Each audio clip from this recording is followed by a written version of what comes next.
క్రీస్తునందు ప్రియమైన Jesus Army Mission YouTube వీక్షకులందరికీ మన ప్రభువును రక్షకుడునైన యేసుక్రీస్తు నామంలో శుభవందనాలు తెలియజేస్తున్నాను. దేవుడు మిమ్మల్ని ఆశీర్వదించి దీవించి తన నిత్యమైన కృపతో మిమ్మల్ని బలపరిచి ఆయుష్ ఆరోగ్యం క్షేమం దయచేసి మిమ్మల్ని వర్ధల చేయనుగాక. ఈ యొక్క Jesus Army Mission YouTube channel మీకు స్వాగతం పలుకుతూ ఉంది. ఈ యొక్క జీసస్ ఆర్మీ మిషన్ యూట్యూబ్ ఛానల్లో ఆధ్యాత్మికమైనటువంటి విషయాలు మీరు నేర్చుకుంటారు. ఆత్మలో బలపరచబడే విషయాలు, ఆధ్యాత్మిక విషయాల కొరకైన ఆలోచనలు, మీరు ఒకవేళ దేవుని సేవ చేయాలి అనుకున్న దైవికమైన ఆలోచనలు ఈ యొక్క యూట్యూబ్ ఛానల్ ద్వారా మీకు తెలియజేయబడుతూ ఉంటుంది. తప్పకుండా ఈ యొక్క ఛానల్ని మీరు ఫాలో చేయండి. తప్పకుండా ఈ ఛానల్ సబ్స్క్రైబ్ చేసుకోవడం మర్చిపోకండి.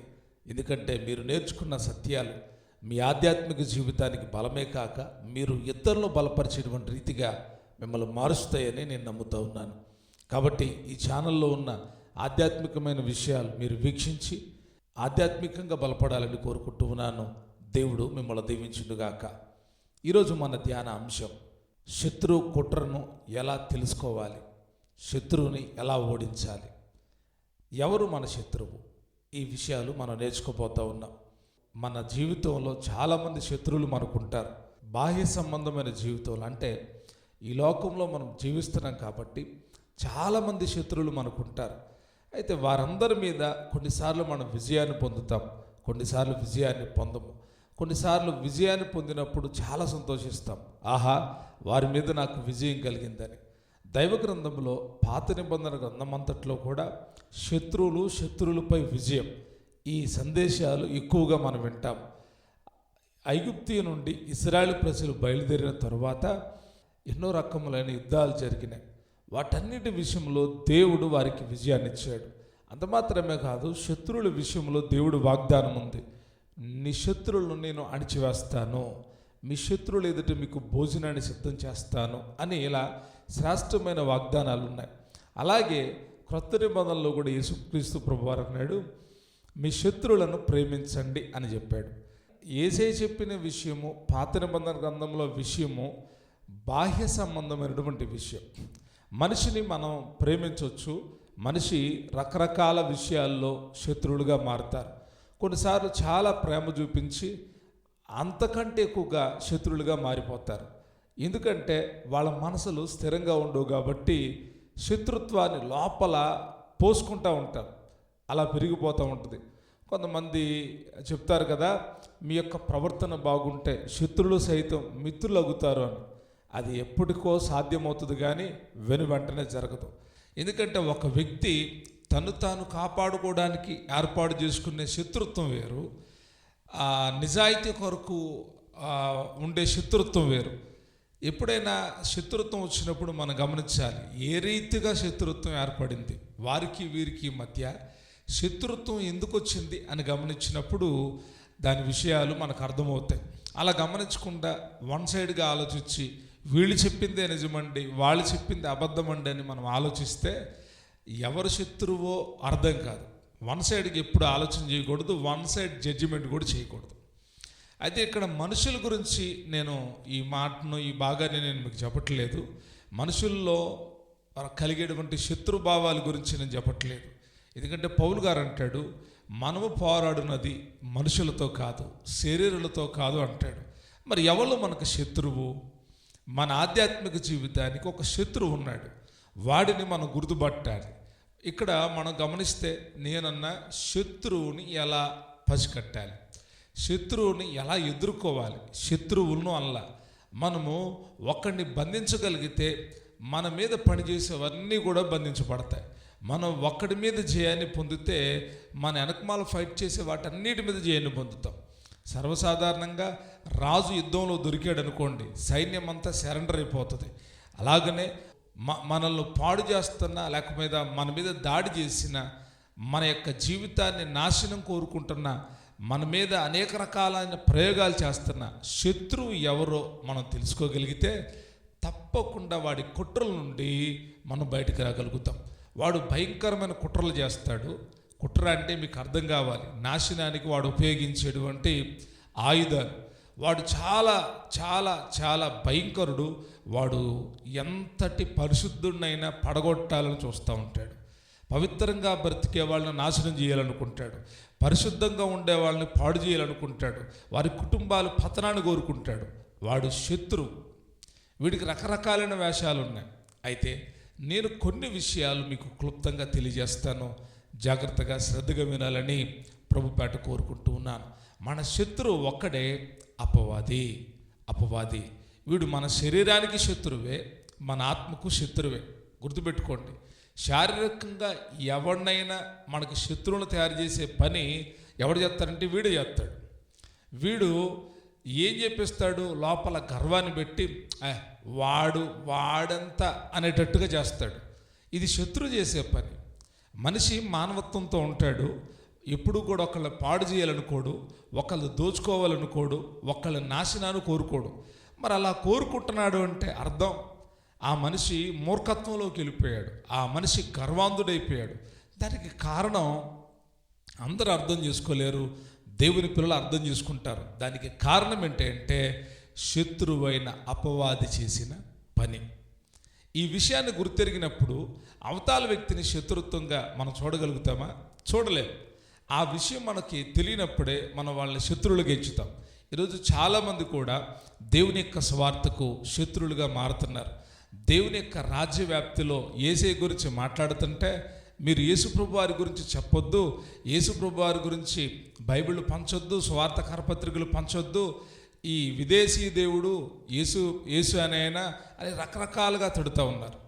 మరి వీళ్ళకి ఆ స్పిరిట్ ఎందుకు వచ్చిందంటే ఇక్కడ వీళ్ళు అంటున్నారు కదా, తిరిగి వాళ్ళ గురించి వాళ్ళు ఆలోచించుకుంటే మరి ఎక్కడ పంచకూడదన్నప్పుడు అమెరికా వెళ్ళి, ఆఫ్రికా వెళ్ళి, లండన్ వెళ్ళి అక్కడెందుకు చేస్తున్నారు మీరు ఈ హిందూ ప్రచారాన్ని అని అడిగితే నోర్లు పడిపోతాయి, నోర్లు రావు. అక్కడ వాళ్ళు చేయొచ్చు, ఇక్కడ ఎవరు పంచకూడదు. ఎంత దుర్మార్గమైందో. అప్పుడే శత్రుత్వం ఏర్పడుతుంది. ఇలాంటి పనులు చేసినప్పుడే శత్రుత్వం కలుగుతుంది. ఇట్లాంటి పనులు చేసినప్పుడు యుద్ధాలు వస్తాయి. ఇట్లాంటి పనులు చేసినప్పుడే తిరుగుబాటుదనం వస్తుంది. కాబట్టి మంచి పని చేసి శత్రువులు ఎవరు కారు. అపవాది ఏం చేస్తాడంటే శత్రుత్వాన్ని ప్రేరేపిస్తాడు. ఎవరికి శత్రుత్వంగా? యేసయ్యకు శత్రువులుగా మిమ్మల్ని చేస్తాడు. యేసయ్య మీదే తిరుగుబాటు చేసేటట్టు చేస్తాడు. వీడు చేసే పని అది. అయితే మనం గమనించాలి, మనము చనిపోతాం తప్పకుండా. మన శరీరము భూమిలో పాతిపెట్టబడుతుంది. అయితే మన ఆత్మకు నిత్య విశ్రాంతి కావాలి. మన ఆత్మ పరలోకానికి వెళ్ళాలి అంటే మనము మన ఆత్మను కాపాడుకోవాలి. శరీరాన్ని పాడు చేసేవి ఏవైనా ఎప్పటికైనా పాడైపోతాయి. శరీరం కురుపుల రోగం వచ్చినా, శరీరానికి క్యాన్సర్ వచ్చినా, శరీరానికి గుండె జబ్బు వచ్చినా, శరీరానికి ఇంకా ఎన్ని రకాల జబ్బులు అన్నీ వచ్చినా ఎప్పటికైనా శరీరం పాడైపోతుంది. అయితే ఆత్మ నిరంతరం బ్రతుకుతుంది. ఈ విషయాన్ని మీరు ఇక్కడ గుర్తుపెట్టుకోవాలి. అయితే ఈ ఆత్మకు శత్రువు ఉన్నాడు. మనము ఈ శత్రువును గమనించాలి. ఈ శత్రువుని మనం గమనిస్తే మనము విజయాన్ని పొందుతాం. వాడి కుట్రలు మనం గమనించాలి. ఈరోజు మనం నేర్చుకుంటున్నాం వాడి కుట్రలు ఎలాగుంటాయి. మొట్టమొదటిగా గమనించాలి వాడి కుట్రలు. వాడు చాలా స్వీట్గా మాట్లాడతాడు. మన శత్రువైన అపవాది వాడి మాటలను మనం పసిగట్టలేనంత స్వీట్గా మాట్లాడతాడు. అంటే నువ్వు ఏ తప్పు చేస్తున్నావు కూడా వాడు నిన్ను హెచ్చరించడో, నువ్వు తిరుగుబాటు చేస్తున్నా ఏమి అండో, పైగా నీకు వాడు చెప్తాడు నువ్వు చెప్పింది, నువ్వు మాట్లాడిందే కరెక్ట్ అని చెప్తాడు. వాడు చాలా సున్నితంగా మాట్లాడతాడు. వాడి మాటలు ఎలాగుంటాయో ముందు విషయాల్లో మనం తెలుసుకుంటాం. మొట్టమొదటి గుర్తుపెట్టుకోండి, నెంబర్ 1, వాడు సున్నితంగా, స్వీట్గా, తీయగా మాట్లాడతాడు. వాడే నీకు జ్ఞానాన్ని బోధిస్తున్నట్టుగా, వాడే నేను నడిపిస్తున్నట్టుగా, వాడే నీకు సహాయం చేసేవాడిగా చాలా తెలివిగా, చాలా తీయగా మాట్లాడతాడు. రెండవదిగా వాడు సందేహాన్ని కలిగిస్తాడు. ఏం కలిగిస్తాడు? సందేహాన్ని కలిగిస్తాడు. మూడవదిగా వాడు సందేశం ఇస్తాడు. ఈ 3 రీతులను తెలుసుకోగలిగితే అపవాది కుట్రలు మీకు అర్థమవుతాయి. వాడు ఏం చేస్తాడు? మొట్టమొదటిగా చాలా స్వీట్గా, అందంగా, తీయగా మాట్లాడతాడు. రెండవది నీలో సందేహాన్ని పుట్టిస్తాడు. మూడవది వాడి సందేశాన్ని నీ హృదయంలో నింపుతాడు. ఈ 3 కార్యాలు ఎప్పుడైతే జరుగుతాయో అప్పుడు మీ ఆధ్యాత్మిక పతనం ప్రారంభమైనట్టే. ఈ విషయాన్ని మీకు అర్థం కావడానికి ఒక చక్కటి బోధ, ఒక చక్కటి ఉపదేశాన్ని మీకు తెలియజేస్తాను. ఆదామవ్వలు మొట్టమొదట ఆత్మీయులు, వారు ఆత్మ కలిగిన వాళ్ళు. వారి యొక్క జీవితం, ఆధ్యాత్మిక జీవితం, దేవుడు వారిని ఆత్మ సంబంధమైన వ్యక్తులుగా చూశాడు. అందుకే వారు బాహ్య సంబంధంగా వస్త్రాలు వారికి లేకపోయినా వారు సిగ్గు ఎరగకున్నారు. కారణం ఏంటంటే దేవుడు వారికి మహిమనిచ్చాడు. దేవుడు వారి ఆత్మలో ఒక నూతనత్వాన్ని ఇచ్చాడు. దేవుడు వారికి ఒక ప్రసన్నతనిచ్చాడు. కాబట్టి వారు అక్కడ ఆ తోటలో ఉండి పళ్ళన్నీ తింటున్నారు, జీవనం సాగుతూ ఉంది. కానీ సాతానుడు వారిని మోసగించాడు, వారిని ఆత్మీయత నుండి బయటకు తీసుకొని వచ్చేసాడు. దేవుడే వారిని ప్రేమించి వారిని చేస్తే దేవుడే వారిని బయటకు తరిమేటట్టుగా చేశాడు. బయటకు వెళ్ళగొట్టేశారంట దేవుడే. ఎందుకు అటువంటి పరిస్థితి కలిగించాడు? మొదట ఆధ్యాత్మికంగా ప్రారంభించబడిన చాలా జీవితాలు చివరకు ఇదే పరిస్థితికి వస్తూ ఉన్నాయి. గుర్తుపెట్టుకోండి, వాడు చాలా తీయగా మాట్లాడతాడు, వాడు సందేహాన్ని కలిగిస్తాడు. మూడోదిగా వాడి సందేశాన్ని నీ గుండెలో పెడతాడు. ఇక అంతే, నీవు గనక ఆ సందేశాన్ని నమ్మావా, వాడి మాటలు నమ్మావా, వాడు కలిగించిన సందేహాన్ని విశ్వసించావా, వాడిచ్చిన సందేశాన్ని హృదయంలో పెట్టుకున్నావా, నీ పతనం ప్రారంభమైంది. వాడు ఎలాగా ఆదామవ్వలను అలా మోసగించాడో ఒక్కసారి దైవ గ్రంథంలో చదివి మీకు అర్థమయ్యేటట్టు వినిపిస్తా, దయతో వినండి. దైవ గ్రంథంలో ఆదికాండము 3వ అధ్యాయం 1 నుంచి 2-3 వచనాలు చదువుతున్నాను, గమనించండి. దేవుడైన యెహోవా చేసిన సమస్త భూజంతువుల్లో సర్పము యుక్తి గలదై ఉండెను. అది ఆ స్త్రీతో, ఇది నిజమా? ఈ తోట చెట్లలోని దేని ఫలములైన మీరు తినకూడదని దేవుడు చెప్పానా అని అడిగాను. వాడు చాలా స్వీట్గా మాట్లాడతాడని చెప్పాను కదా. ఒక మనిషిని ముందల నమ్మించాలి అంటే ఆ మనిషి మీద నమ్మకాన్ని పెంచుకోవాలి. సాతానుడు ముందల మీతో మాట్లాడినప్పుడు చాలా స్మూత్గా మాట్లాడతాడు. వాడు మిమ్మల్ని తన మాటలు నమ్మేటట్టుగా ఆకర్షిస్తాడు. ఎప్పుడు కూడా ఎవరైనా డైరెక్ట్గా వచ్చి ఇప్పుడు కూడా మీరు వెళ్ళి యేసు ప్రభువు నమ్ముకో అంటే ఎవరైనా నమ్ముకుంటారా? నమ్ముకోరు. కానీ వాళ్ళకి మీ మీద నమ్మకం కలిగిందనుకోండి, మీ ప్రవర్తన విషయంలో నమ్మకం కలిగిందనుకోండి, మీరు మంచి వాళ్ళుగా కనబడ్డారనుకోండి, తప్పకుండా నమ్ముతారు. ఇక్కడ అవ్వ సాతానుని యొక్క మాటను నమ్మడానికి గల కారణం సహవాసం. దేవుని పిల్లల సహవాసం చాలా ప్రాముఖ్యమైంది. సర్పముతో సహవాసం, ఆదాము అవ్వలే ఉన్నారు, వీరికి దేవునితో సహవాసం ఉంది. అలాగే ఈ అవ్వ ఎవరితో సహవాసం చేస్తుందంటే సర్పముతో సహవాసం చేస్తుంది. సర్పము చాలా తీయగా మాట్లాడుతుంది. సర్పము యొక్క మాటలు చాలా తీయగా ఉన్నాయి. అయితే ఒకరోజు అంటది కదా సర్పము, ఇదిగో ఇది నిజమా? స్త్రీతో ఏమంటుందంట, ఇది నిజమా? సందేహం. తరువాత అంటుంది, ఈ తోట చెట్ల ఫలములు దేని ఫలమునైనా మీరు తినకూడదని దేవుడు చెప్పానా అని అడిగాను. సాతానుడు చాలా లాజిక్గా మాట్లాడతాడు. గుర్తుపెట్టుకోండి, వాడు ఉపయోగించేటువంటి తంత్రాలు, కుట్రలను మనం గమనించాలి. వాడి కుట్ర ఏంటి? ఇప్పుడు వీళ్ళని ఈ మహిమలో నుండి బయటకు తరిమేయాలి, ఈ ఏదేను తోటలో నుంచి బయటకు తరిమేయాలి, దేవుడితో ఉన్న వీరి సహవాసాన్ని తెంపేయాలి, దేవుడితో వీరు మాట్లాడడం మానేయాలి, వీళ్ళు నాతోనే మాట్లాడాలి, నాకొక సామ్రాజ్యాన్ని వీళ్ళు ప్రారంభించాలి అని వాడు ఆలోచించంటాడు. ఇది నిజమా? దేవుడు చెప్పాడా? అక్కడ చెప్పే మాట కూడా చూడండి. వాడు ఈ తోట చెట్లలోని దేని ఫలములైన మీరు తినకూడదని దేవుడు చెప్పానా అని అడిగాను. అంటే వీరు ఈ యొక్క అవ్వ సాతానుడితో మాట్లాడేటప్పుడు మాతో దేవుడు వస్తాడు, దేవుడు మాట్లాడతాడు అని చెబుతూ ఉండొచ్చు బహుశా. అందుకే వాడేమన్నాడు తెలుసా? దేవుడు చెప్పానా? ఆదాము అవ్వలు దేవుడి గురించి తెలుసుకున్నారు, అవ్వ కూడా దేవుడి గురించి తెలుసు. అయితే సాతానుడు అంటాడు, దేవుడు చెప్పానా? ఇది నిజమా? ఈరోజు ఈ యొక్క ఆత్మ సంబంధమైన యాత్రల్లో శరీర సంబంధమైన బాధలు ఇలాగే ఉన్నాయి. ఇది నిజమా? ఇలాగ దేవుడు చేయమన్నాడా? ఇలా దేవుడు చెప్పాడా అని చెప్పి కలవరపరుస్తున్నారు, సందేహపరుస్తున్నారు. ప్రతి దాని విషయంలో సందేహాలు కలిగించి వారి జ్ఞానవంతులుగా వారు చెప్పిందే జ్ఞానంగా మలిచి ఆత్మీయత నుండి చాలామందిని బయటకు పంపించేస్తున్నారు. దేవునితో ఉన్న సన్నిహిత సంబంధాన్ని పక్కన పెట్టించి వారితో సన్నిహిత సంబంధం చేసుకునేటట్టుగా వారు మలుచుకుంటున్నారు. సాతానుడు తంత్రాలను గుర్తెరగాలి. ఈ రీతిగా అవ్వతో మాట్లాడింది సాతానుడు. వాడు ఇంకా చేసిన బోధ ఏంటో తెలుసా?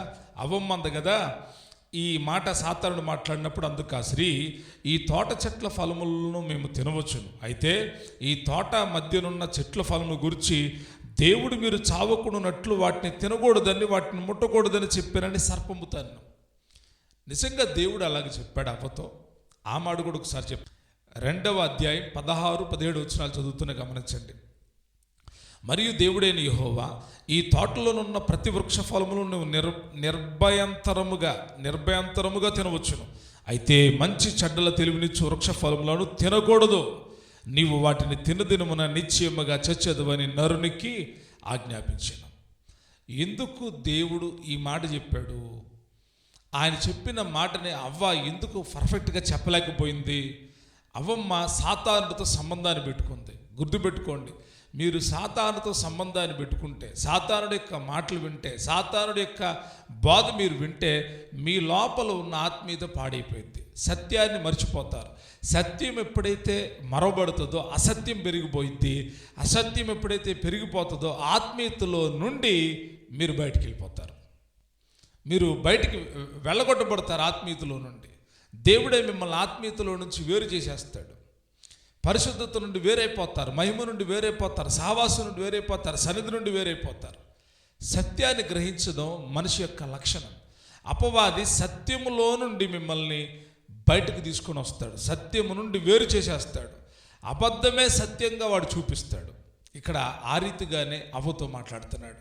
ఇంకా వాడు చేసిన బోధ మనం గమనిస్తే 4వ వచనం, అందుకు సర్పము, మీరు చావనే చావరు, ఏలైనగా మీరు వాటిని తినుదినమున మీ కనులు తెరవబడుననియు మీరు మంచి చెడ్డలను ఎరిగిన వారై దేవతల వలె ఉందురనియు దేవునికి తెలియనని స్త్రీతో చెప్పగా. వీడు ఎక్కడికి పెట్టాడో తెలుసా? లింకు దేవుడు చెప్పాడా అన్నాడు. మీరు మంచి చెడ్డలో తెలిసిన వాళ్ళయ్యుండి మీరు దేవతలు అవుతారని దేవుడికి తెలుసు, అందుకే దానిని తినొద్దు అని చెప్పాడు అని సాతానుడు అవ్వతో చెబితే అవ్వ నమ్మేసింది.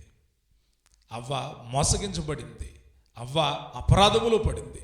తాను తినడమే కాదు, తీసుకొచ్చి తన భర్త కోడిచ్చింది. ఇద్దరూ కలిసి తిన్నారు. వారి ఆధ్యాత్మిక జీవితం పతనం అవటం మొదలైంది. దేవుడు వారిని చూసి వారిని అక్కడ ఉంచలేదు. వారిని ఏదేదో తోటలో నుంచి బయటకు పంపించి చుట్టూత అగ్ని జ్వాలలు వేసినట్లుగా దైవ గ్రంథంలో మనం చదువుతున్నాం. ప్రియ దేవుని బిడ్డలారా, మనం ఈ దినాన్ని నేర్చుకుంటున్న విషయం, సాతాను యొక్క కుట్రలను మనం గమనించాలి. సాతాను ఎలాగా వాడు కుట్ర చేస్తాడు, వాటి కుట్రలను మనం తెలుసుకోవాలి. అయితే మనకి ఎలా అర్థమవుతుంది? వాడు మాట్లాడుతున్నాడని, వాడే మనతో ఇలాంటి సంభాషణ చేస్తున్నాడని ఎలా తెలుసుకోగలుగుతాం? దైవ గ్రంథంలో కొన్ని ఆధ్యాత్మికమైన విషయాలు మీకు తెలియజేస్తాను, నేర్చుకోండి. మొట్టమొదటిగా వాక్యము ద్వారా సాతాను యొక్క కుట్రలు మనం తెలుసుకోగలం. మనకి బీపీ వచ్చింది అనుకోండి, మనమేం డాక్టర్లం కాదు కదా, నీకు బీపీ ఉంది అని అంటానికి ఆ బీపీ మిషన్ పెట్టి చెక్ చేస్తారు. మన పల్స్, మన నాడి పట్టుకొని కొందరు చెప్తారు నీకు బీపీ ఉందని. ఒక్కొక్కళ్ళు ఒక్కొక్క రీతిగా తెలుసుకోగలుగుతారు. అయితే అపవాది కుట్రలను తెలుసుకోవాలి అంటే మీరు తప్పకుండా దేవుని వాక్యములో ఉన్న సత్యాన్ని తెలుసుకోవాలి. దేవుని వాక్యములో ఉన్న సత్యాన్ని సాతానుడు కలిపి చెరుపుతాడు. వాడికి కలపడం ఎక్కువ ఇష్టం. వాడికి వాక్యం ఉందనుకోండి, ఆ వాక్యములో ఏదో ఒక మాట కలిపి తన వైపుకి ఆకర్షించుకుంటాడు. ఎవరైతే వాక్యాన్ని చదువుతారో, ఎవరైతే వాక్యం నేర్చుకుంటారో, ఎవరైతే సత్యమైన వాక్యాన్ని గ్రహించగలుగుతారో వారు తప్పకుండా సాతాను యొక్క కుట్రలను గుర్తిరుగుతారు. ఒక వాక్య భాగాన్ని మీకు చదివి వినిపిస్తాను.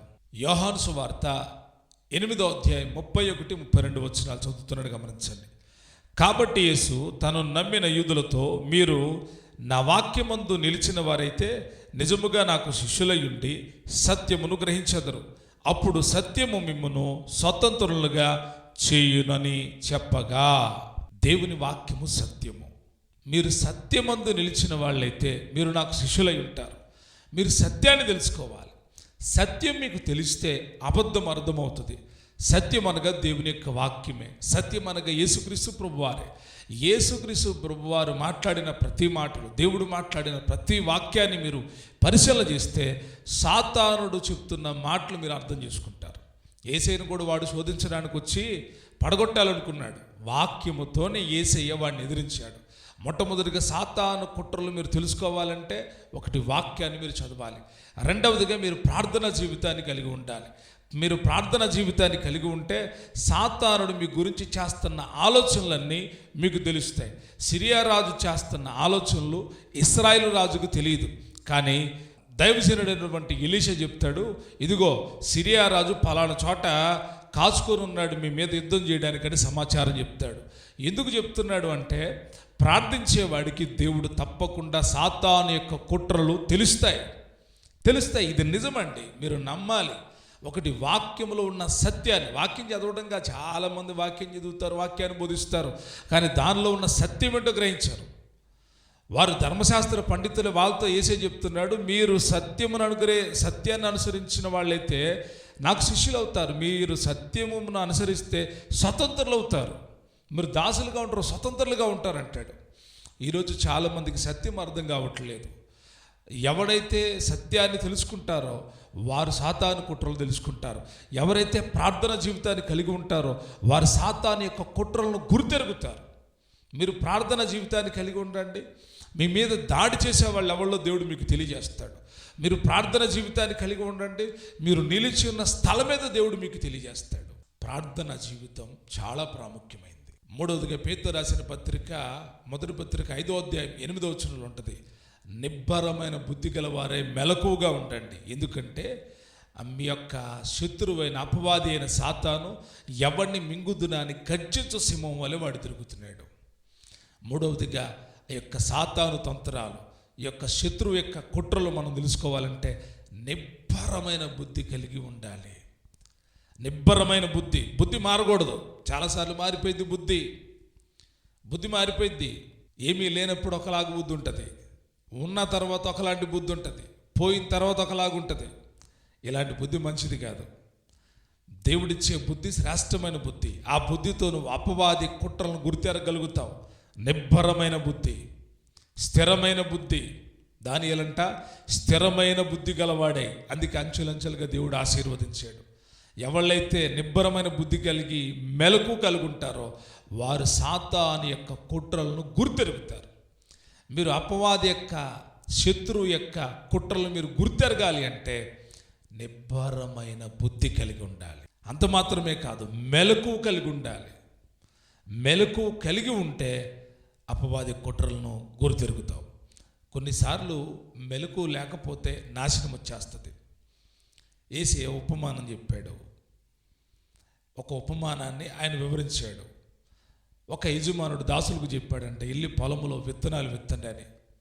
వారు పగటిపూట వెళ్ళి మంచి విత్తనాలు విత్తారు, శ్రేష్టమైన విత్తనాలు విత్తారు. అయితే మరుసటి రోజు వెళ్ళి చూస్తే ఆ ఉదయకాలాన గోధుమలతో పాటు గురుగులు కూడా పెరిగినాయి అంట. యజమానుడి దగ్గరికి వెళ్ళి అడిగారు, అయ్యా మేమైతే మంచి విత్తనాలే విత్తాం, మీరిచ్చిన విత్తనాలే ఇత్తాం, మీరు ఏవి ఇచ్చారో అవే విత్తాం, కానీ గురుగులు ఎక్కడి నుండి వచ్చినాయి అయ్యా అంటే ఏసి అంటాడు, అది మీకు అర్థం కాలేదు, నేను చెప్తాను. వీటిని విత్తినవాడు అపవాది, వాడు శత్రువు. రాత్రి వేళ మీరు నిద్రిస్తున్న టైంలో వాడు వచ్చి విత్తేసి వెళ్ళిపోయాడు. కాబట్టి చాలా జాగ్రత్త వహించాలి సుమా. మెలకు కలిగి ఉంటే వాడు విత్తడు, వాడికి ఆ ఛాన్స్ దొరకదు. అందుకే యేసయ్య అన్నాడు, ఇదిగో మెలకువగుండి ప్రార్థన చేయండి అయ్యా. శోధనలో ప్రవేశించకుండా మెలకువగుండి ప్రార్థన చేయండి. మెలకువ ఆధ్యాత్మిక జీవితానికి చాలా ప్రాముఖ్యమైనది. మీరు నిబ్బరమైన బుద్ధి కలిగి మెలకువ కలిగి ఉంటే అపవాది యొక్క శత్రువు యొక్క కుట్రలు మీరు తెలుసుకోవాలి. తెలుసుకుంటేనే కదా యుద్ధం చేసేది. వాడి కుట్రలు ఏంటో తెలుసుకుంటే వాటిని భగ్నం చేయడానికి, వాటిని నాశనం చేయడానికి, వాటి నుండి తప్పించుకోవడానికి మీరు ఏం చేయాలో తెలుసుకుంటారు. శత్రువు యొక్క బలం తెలిస్తేనే కదా యుద్ధం మీదకి వెళ్ళేది. వాడు ఎటువంటి వాడో మనకు తెలియాలి కదా, వాడు ఎలాగ ప్లాన్ చేస్తున్నాడో మనకు తెలియాలి అంటే ఎలా తెలుసుకుంటాం? ఒకటి వాక్యము ద్వారా, రెండవది ప్రార్థన ద్వారా, మూడవది నిబ్బరమైన బుద్ధి ద్వారా, నాలుగవది మెలకువగా ఉండడం ద్వారా మనం తెలుసుకోగలుగుతాం. మన ఆధ్యాత్మిక జీవితాలు బలపడాలని నేను ఈ మాటలు చెప్తున్నాను. శత్రు కుట్రలు గుర్తెరగండి. వాడు మనల్ని పాడు చేయడానికి సిద్ధంగా ఉన్నాడు. మనం పరలోకానికి వెళ్లకుండా, నిత్య జీవానికి వెళ్లకుండా, దేవుని స్థలంలోకి వెళ్లకుండా, దేవుని సింహాసనం దగ్గరికి వెళ్లకుండా వాడు మనల్ని అడ్డుపడుతున్నాడు. వాడు మనకు అడ్డుపడుతున్నాడు. చాలా సులువుగా నమ్మిస్తున్నాడు. చాలా తెలివిగా వాడు కుట్ర పన్ని ఆత్మీయత నుండి వేరు చేస్తున్నాడు. ఆత్మీయ బంధం నుంచి వేరు చేస్తున్నాడు. ఆత్మ సంబంధమైన స్నేహం నుంచి వేరు చేస్తున్నాడు. వాడు చాలా తెలివిగలవాడు. కాబట్టి వాడిని గుర్తుపట్టాలి అంటే మీరు వాక్యములో స్థిరముగా, వాక్యములో బలముగా నిలబడాలి. సత్యములో మీరు బలంగా నిలబడితే మీరు స్వతంత్రులు అవుతారు. ప్రార్థన జీవితాన్ని కలిగి ఉండండి. ప్రార్థన చేయకపోతే ఏమి అర్థం కాదు. కళ్ళెదుట ఆశీర్వాదం ఉన్నా శాపాన్ని అనుభవిస్తూనే ఉంటారు. ప్రార్థన చాలా ప్రాముఖ్యమైంది. శత్రువు యొక్క కుట్రలు తెలుసుకోవడానికి ప్రార్థన చాలా ప్రాముఖ్యమైంది. మూడవదిగా నిబ్బరమైన బుద్ధి కలిగి ఉండండి. నాలుగవదిగా మెలకు కలిగి ఉండండి. అపవాది కుట్రలు మీకు అర్థమవుతాయి. అయితే ఇప్పుడు ఆ అపవాది కుట్రల నుంచి విజయం పొందాలంటే ఏం చేయాలి? వాడి మీద జయం పొందాలి. నేను వాడి కార్యాల మీద జయం పొందాలి. వాడు కుట్ర చేశాడు, వాడి మీద నేను జయం పొందాలంటే ఏం చేయాలి? మీరు జయం పొందాలంటే ఏం చేయాలి? వాడు మామూలుడుగా సుమా పో అంటే పాడువాడు. వాడిని ఎదుర్కోవడానికి మన దగ్గర శక్తి కావాలి. శక్తి లేకుండా వెళ్ళామనుకో వాడు తిరిగి మనల్ని కొడతాడు. ఒకసారంట యాజకుని కుమారులు వెళ్ళి దెయ్యాన్ని వెలగడుతున్నారంట. యేసునామలో పో పో అన్నారంట. అదేమంది ఆపడరా అంది. వీళ్ళు ఆగట్లా, యేసునామములు అంటున్నారు. తిరగబడి కొట్టడం మొదలుపెట్టింది. అంటది కదా, రే పౌలు ఎవడో తెలుసు, శీల ఎవడో తెలుసు, మీరెవళ్ళు? కొన్నిసార్లు అధికారం లేకుండా పనులు చేస్తూ ఉంటే, ఆత్మీయత లేకుండా ఇలాగా వాటి మీదకి వెళ్తే అవి తిరుగుబాటు చేస్తాయి. సిద్ధపాటు కలిగి ఉండాలి. యుద్ధానికి వెళ్ళేటప్పుడు ఎలా సిద్ధపాటు కలిగి ఉంటామో అపవాది కుట్రలను ఎదిరించడానికి మనం ఎల్లప్పుడూ సిద్ధపడి ఉండాలి. యుద్ధం ఎప్పుడు వచ్చిందో సైనికులకు తెలియదు, సడన్గా వస్తుంది. కానీ వాళ్ళు ఎంత అలర్ట్గా ఉంటారంటే వెంటనే వాళ్ళు దృఢపరుచుకుంటారు, స్థిరమైన విశ్వాసాన్ని కలిగి ఉంటారు. వెంటనే వాళ్ళు స్టడీగా వచ్చి యుద్ధం చేయడం మొదలు పెడతారు. ఆ రీతిగా ప్రభు బిడ్డలమైన మనం, వాడు ఎప్పుడు మన మీద అటాక్ చేస్తాడో తెలియదు, ఎలా చేస్తాడో తెలియదు. ఎలా చేస్తాడో తెలిస్తే వాడి మీద విజయం పొందడానికి మీరు సిద్ధంగా ఉండాలి. మనం ప్రార్థన చేస్తే తెలిసిపోయింది, వాక్యం చదువుతుంటే తెలిసిపోయింది, నిబ్బరమైన బుద్ధి ఉంటే తెలిసిపోయింది, మెలకువ కలుగుంటే తెలుసుకోగలుగుతాం. వాడి కుట్రల్ని తెలుసుకోవడమే కాదు, వాడి మీద జయం మీరు పొందుతారు. ఎలాగ జయం పొందాలంటే ఏం చేయాలి? ఒక 4 విషయాలు నేను మీకు చెప్తాను. 4 విషయాలు చెప్తాను. మొట్టమొదటిది, మీరు వాడి మీద జయం పొందాలంటే దేవుని వాక్యముతోనే సాధ్యమవుతుంది. మీరు చదువుకోండి, ఎఫెసీయులకు రాసిన పత్రిక 6వ అధ్యాయం 17వ వచనంలో దేవుని వాక్యము ద్వారా మాత్రమే సాధ్యమవుతుంది. వాక్యము ద్వారా వాడి కుట్రలు తెలుసుకుంటావు. అయితే ఆ వాక్యము ద్వారానే వాడి మీద నువ్వు జయాన్ని పొందుతావు. దేవుని పిల్లలు బాగా గుర్తుపెట్టుకోండి. అందుకే చాలాసార్లు వాక్యాన్ని చదవండి, వాక్యాన్ని నేర్చుకోండి, ప్రతిరోజు వాక్యం చదవండి, ప్రతిరోజు వాక్యాన్ని ధ్యానం చేయండి, వాక్యంలో ఉన్న సత్యాన్ని తెలుసుకోండి అని చెప్తున్న కారణం, అపవాది కుట్రలను మీరు ఎదిరించాలంటే ఇదేదో కర్ర తీసుకొని వెళ్ళి తరమడం, లేకపోతే కత్తులు తీసుకొని వెళ్ళి రాయ్ అని బెదిరించడం, లేకపోతే 10 మందిని వెనకాలేసుకొని రే నీ అంత చూస్తాను రా అంటాం. ఇవన్నీ బాహ్య సంబంధంగా అవతలను భయపెట్టచ్చు. కానీ సాతానుడు అలా భయపెట్టలేవు. సాతానుడు యొక్క కుట్రల నుంచి నువ్వు విజయం అలా పొందలేవు. నాకు 10 మంది ఉన్నారంటే వీళ్ళు ఆడి మీద దాడి చేసేస్తారంటే అది సాధ్యం కాదు. అది బాహ్య సంబంధంగా సాధ్యమైంది. కానీ సాతానుడికి కొన్ని కోట్ల దూతలు ఉన్నాయి, వాడికి చాలా దూతలు ఉన్నాయి. మరి వాడిని ఎదిరించడం ఎలా అంటే, వాడికి అన్ని కోట్ల దూతలు ఉన్నా వాడి ముఖాన్ని పగలగొట్టేది, వాడి కుట్రను నాశనం చేసేది ఒక్కటే. ఏంటంటే అది దేవుని వాక్యం. మీరు ప్రతిరోజు దేవుని వాక్యాన్ని చదవండి, ఆధ్యాత్మికమైన బలం కలుగుతుంది, ఆత్మలో బలం కలుగుతుంది. సాతాను కుట్రలు గుర్తెరిగినప్పుడు వాడి కుట్రలను గుర్తెరిగినప్పుడు వాక్యం అనే వాగ్దానాల ద్వారా, వాక్యపు శక్తి ద్వారా, సత్యము ద్వారా ఆ అబద్ధాన్ని పారద్రోలి నిజముగా ముందుకెళ్తారు. ఇది దేవుడిచ్చేటువంటి విజయం. వాక్యం మీలో ఉండాలి, సమృద్ధిగా మీలో ఉండాలి. కొంచెం కాదు సమృద్ధిగా మీలో ఉండాలి. మీరు అపవాదిని ఎదిరించాలి, వాడి కుట్రలను ఎదిరించాలి, వాడిని జయించాలి అంటే మొట్టమొదటిగా వాక్యం ఉండాలి. రెండవదిగా ఎఫెసీయులకు రాసిన పత్రిక 6వ అధ్యాయం 18వ వచనంలో ప్రతి సమయమందు ప్రార్థనా విజ్ఞాపనలో పట్టుదల కలిగి ఉండాలి. ప్రార్థన చేయండి, అపవాది మీద విజయం కలుగుతుంది. ప్రార్థన చేయండి, సాతాను యొక్క కుట్రలను మీరు భగ్నం చేస్తారు, పాడు చేస్తారు, వాడి మీద విజయాన్ని పొందుతారు. చాలామంది ప్రార్థన చేయరు, వారు ప్రార్థన చేయరు కానీ ఇతరుల ప్రార్థన సహాయాన్ని అడుగుతారు. పాస్టర్ గారు మా కోసం పాస్టర్ గారు ఎప్పుడు చేస్తాడు ప్రార్థన, కానీ వీళ్ళకేంటంటే మళ్ళీ ఒకసారి అంటే గుర్తు చేస్తున్నామని అంటారు. సేవకుడు ఎప్పుడు సంఘాన్ని మర్చిపోడు, సంఘంలో ఉన్న బిడ్డలు మర్చిపోడు. మీతో నేరుగా జూమ్లో రాకపోయినా, లేకపోతే వ్యక్తిగతంగా మీకు కనబడకపోయినా సేవకుడు పని ఏంటంటే మీ కొరకు ప్రార్థన చేయడమే. ఎందుకంటే మిమ్మల్ని దేవుడు మాకు అప్పగించాడు, మిమ్మల్ని సరిచేసి ప్రభు రాకడ ఎదుట నిలబెట్టడమే సేవకుడు యొక్క పని. కాబట్టి మీరు చెప్పాల్సిన అవసరం లేదు, సేవకుడు ఎప్పుడు మీ కొరకు ప్రార్థన చేస్తాడు, మీ కుటుంబం కోసం ప్రార్థన చేస్తాడు. అన్ని వేల మంది ఉన్న వాళ్ళు ప్రార్థన చేస్తారో లేదో నాకు తెలియదు. నేనైతే చెప్తున్నా 100% నాకున్న కొద్ది సంఘాన్ని బట్టి నేను ప్రార్థిస్తా. ఎవరైనా నాకు విజ్ఞాపన చేయమని అడిగితే వారి కొరకు ఆ దినాన్ని విజ్ఞాపన చేయగలుగుతా. ఒకవేళ గుర్తుంటే మరుసటి రోజు చేస్తా, అంతే తప్ప ఇది నిజం, ట్రూ అండి. అంతేగాని మీరు ఫోన్ చేసినప్పుడు అబ్బబ్బా అసలు మీకోసం ఎప్పుడు ప్రార్థన చేస్తున్నానండి, మరి ఒకవేళ అలా చేసేవాళ్ళు కూడా ఉండొచ్చు. నా పరిస్థితి చెప్తున్నా, నేను ఒక నోట్స్ మీద రాసుకుంటూ చూసినప్పుడు అలా చేయబెట్టి ప్రార్థన చేస్తా, అంతవరకు.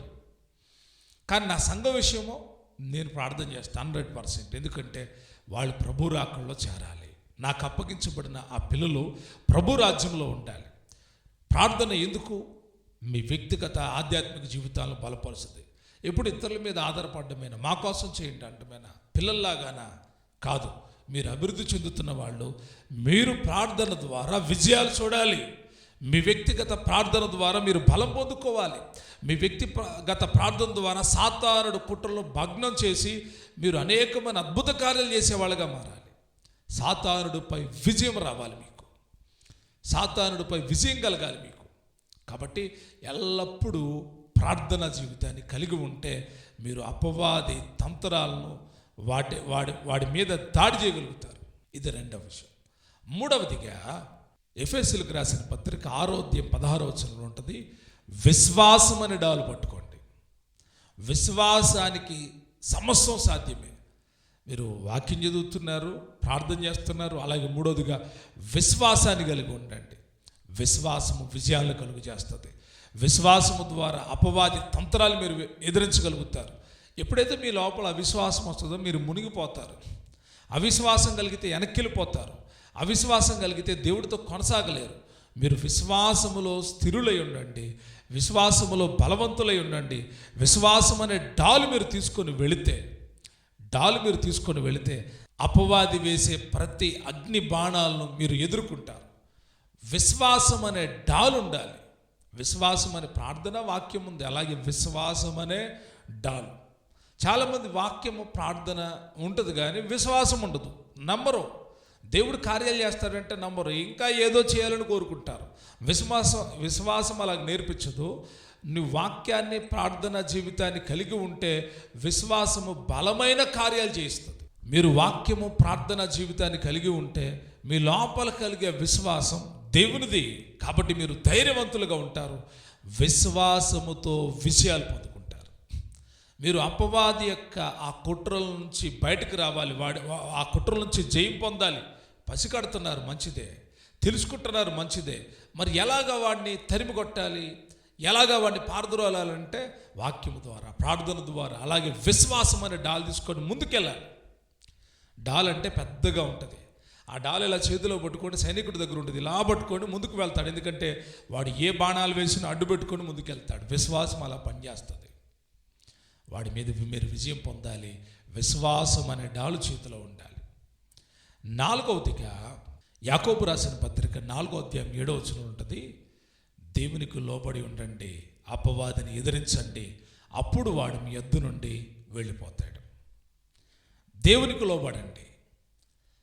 ఒక్కోసారి గర్వం వస్తుంది, నా దగ్గర విశ్వాసం ఎక్కువ ఉంది, వాక్యం ఎక్కువ ఉంది, ప్రార్థన జీవితం, నేను పవర్ఫుల్ భక్తి అని. కానీ దేవుడికి లోబడరు, దేవుని మాటకు లోబడరు. అందుకే కొన్నిసార్లు ఫెయిల్ అయిపోతున్నాం. అందుకే కొన్నిసార్లు సాతానుడిపై విజయాన్ని పొందక అపజయాన్ని పొంది దుఃఖాన్ని, వ్యాధులను, బాధలను అనుభవిస్తున్నాం. నిజమిది. ఎందుకు కారణం ఏంటి అంటే, వాడు వేస్తున్న ఆ బాణాలు, అగ్ని బాణాలు, వాడు వేస్తున్న వాటిని కొన్నిటి జయించబా, ఐఎమ్ ద గ్రేట్ అనుకొని గర్వించి ఆగిపోతున్నాం. కాదు, మనం ప్రతిరోజు దేవుని చిత్తానికి లోబడి ఉండాలి, దేవునికి లోబడి ఉండాలి. మీరు గనక దేవునికి లోబడి ఉంటే అపవాదిని తరిమి కొడతారు.